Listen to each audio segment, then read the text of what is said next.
The FPL deadline is nearly here, and this is my team for Game Week 4 with potentially 2 transfers being made. So if you like the video, please hit the like button and please consider subscribing. With that being said, let's get straight into the team. So let's start with the goalkeepers then, and the travelling circus, that is my goalkeeper rotation, continues. Jose Sarr drops to the bench this week and Verbruggen is in. Both of them haven't kept a clean sheet at all this season. It's been a tough start on the goalkeeper front for me, but Verbruggen facing Bournemouth away this time, I don't expect a clean sheet there, to be honest. He might get a few save points, maybe he'll surprise me, I don't know. But come wildcard, I'll probably look to get rid of one or maybe both of these two at the rate they're going. Moving on to the defence, we've got Marc Cucurella, who on the flip side has been fantastic for me and returned in every game so far this season. So there's no reason to even consider getting rid of him at the moment. 6.1 million now, and a pretty solid option away at Brentford, I think. Potential for clean sheets, potential for attack and return with him. Very happy there. Now, Wan-Bissaka is in this defence at the moment, but just as a placeholder, as he will be one of my transfers pretty much guaranteed this week. Not only has the West Ham defence been disappointing, Wan-Bissaka himself has been dropped to the bench in the last game, and with them winning that game 3-0, I can't see him coming into the team anytime soon. There's no reason for them to rotate that defence, and with them going to the back four, probably reduces the attacking threat of the fullbacks for West Ham as well. So unsurprisingly, he has dropped down to a 4.4 million price tag. So I will be looking to get rid of him. Then the final defender starting slot is Chris Richards of Crystal Palace, somebody who I'm very happy to have this week with them playing Sunderland at home. He hit DEFCON for the first time this season.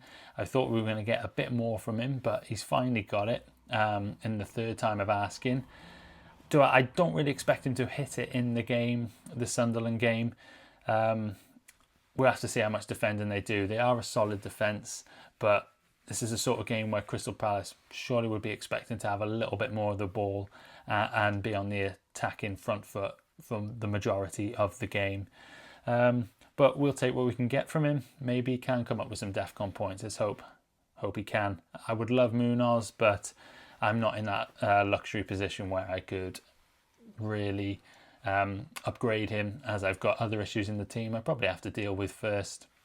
The two defenders on the bench are still Joe Rodham, which they've been brilliant at home, Leeds, and he's had 2 clean sheets and probably one of the most underrated defenders at 4 million, but he has got a slight niggle, so he withdrew from the Wales squad, so there's potential he isn't even going to play. And Fulham away is probably not a game I'd be looking to play him anyway.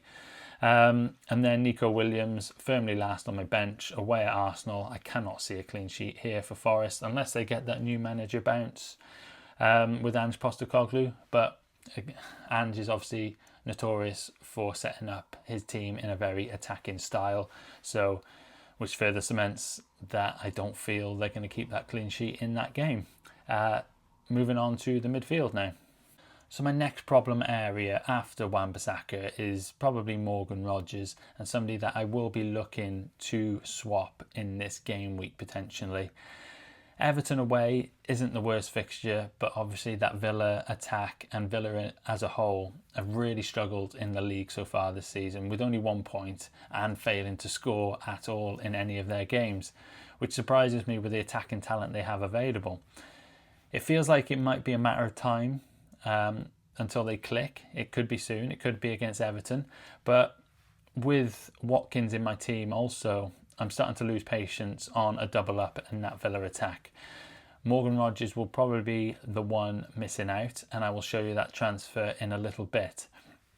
But for now, I'll move on to Salah, and understandably, Burnley away, he is wearing the captain's armband. It's been a slow start for Salah, as we all know, but this is the sort of game where, after an international break, he can sort of come out firing now. I'm sure he'll be on penalties if they get a penalty as well. And to be honest, he is the no-brainer captain, and the captain that the majority of people will be going with this week.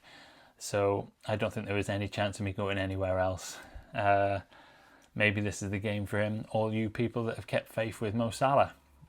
Next up, Antoine Semenyo, probably the most hyped midfielder in the game at the moment, potentially. Certainly the most hyped mid-price midfielder. He's looked very good in all of his games. He was fantastic on that opening day against Bournemouth. And he was really unlucky not to score in the last game week against Tottenham. He got an assist in the games between them two. But every game he looks like he has a great chance of scoring goals. And I can see that happening against Brighton. I'm sure they'll get chances against my Verbruggen clean sheet, obviously. But I wouldn't be too mad if it's Semenyo doing it. And to be honest, most of the attack for Bournemouth comes through Antoine Semenyo. And then finally, an ever-present in this team for the whole of the season, Iliman Ndiaye. I still think he's the best Everton asset you can get. Obviously, you've got Jack Grealish. You've got that money that you can save and get Kiernan Dewsbury-Hall. But I'm very comfortable with Iliman Ndiaye, with all the hype being around Grealish. And don't get me wrong, he's done brilliant and got some, 4 assists in 2 games, which is very impressive. But Iliman Ndiaye is the guy who's likely to be on the end of those assists. His goal scoring threat is much higher than Jack Grealish is, and he should be on penalties as far as we know. So no qualms with Iliman Ndiaye as they play that struggling Aston Villa side at home. So a midfield I'm pretty comfortable with, apart from Morgan Rogers. So in the attack then, and we've got Jean-Philippe Mateta, who is my vice-captain this week. That really tasty fixture at home to Sunderland. Now, my only worry with Mateta is where the chances will be coming from. You've got Munoz, luckily, but Eberechi Eze going, and now Ismail Assar picking up that injury in the game against Villa. I am kind of worried that the attack and the goals may dry up a little bit for Crystal Palace. But they are a solid unit altogether. And when they get those attacking wing-backs in Mitchell and Munoz flying forward, I'm still confident they'll create chances. And with the likes of those players missing, those chances are more likely to fall to Mateta. And he will really have to sort of stand up and be counted for this Crystal Palace team. And I do like that, even though obviously you want those players on like Sarr to create the chances for him. I feel like Mateta's the sort of guy that will rise to the occasion, and he's my banker to score this week. I really feel it, so let's hope that can come true. Next up, I got Ollie Watkins. Now, like I said before, he's a player in a struggling Villa attack. A part of me would love to get rid of him, but it's more than likely I'll be keeping him for the foreseeable future, and with the great run of fixtures that Aston Villa have. If I can just read them out to you real quick. Everton away, Sunderland away, Fulham at home, Burnley at home. Now that's a nice run of fixtures for Aston Villa, and I don't want to completely jump off that attack. If I'm getting rid of Rodgers, do I want to get rid of Watkins with those sort of fixtures coming up and the potential that Villa will finally find their form in the Premier League? And if there's a goal coming, it's more than likely going to go to Ollie Watkins. He's somebody I'm just about willing to persist with, even though there's some strikers I would like more than him in 2 or 3 weeks' time. For now, he's going to stay in the team, and we just got to hope, keep our fingers crossed with him. Finally, obviously, João Pedro, fantastic season so far, and his minutes just get better and better with the unfortunate injury Chelsea are picking up now to Liam Delap. I think he will continue more than likely in that number 10 role. He did when Delap went off against Fulham. He did stay in that number 10. He didn't push up into the number 9. And to be honest, he looks more dangerous when he plays in that number 10. He might not be in and around the 6-yard box in as many occasions for when the ball comes in, but I do like him when he gets on the ball in that number 10 position. And who knew he was such a threat from corners, as he scored another header from a corner in the last game against Fulham. So all positives, not a bad word to say really about João Pedro. I'm really happy with that. One word on the bench, which I missed out on the midfield. Anderson is my first bench midfielder. We've sort of been misled with him and his DEFCON points. He was meant to be one of the DEFCON beasts in midfield, potentially the first or second best last season if defensive contributions were a thing.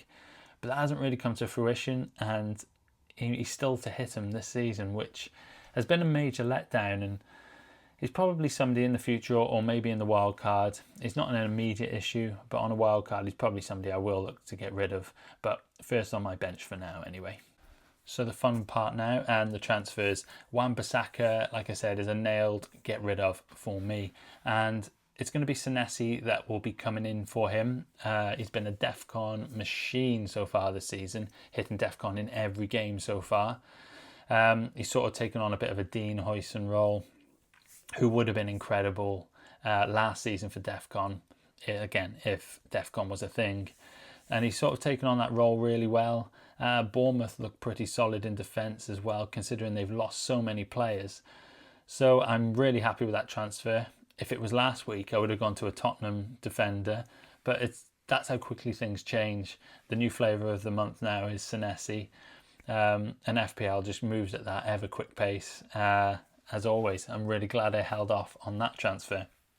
And then the other one I'm looking at, this one is probably 80% locked in. It's more than likely I am going to be making those two transfers this week. Morgan Rogers, like I said, will be going out. And I'm going to be looking at bringing in Cody Gakpo for that Burnley fixture away. Then they have a home game at Everton. So in the short term, I think he's a fantastic, fantastic pick. Now, the minutes worry when Isak comes in are there. But in my heart of hearts, I don't think he's going to get affected in the same way that Ekitike will. Ekitike will continue to start probably for the next 2 or 3 games at least. But Isak will get sort of introduced gently, maybe 20 minutes here and there. But I think it will always be for Ekitike. And then Gakpo will cement down that left wing position.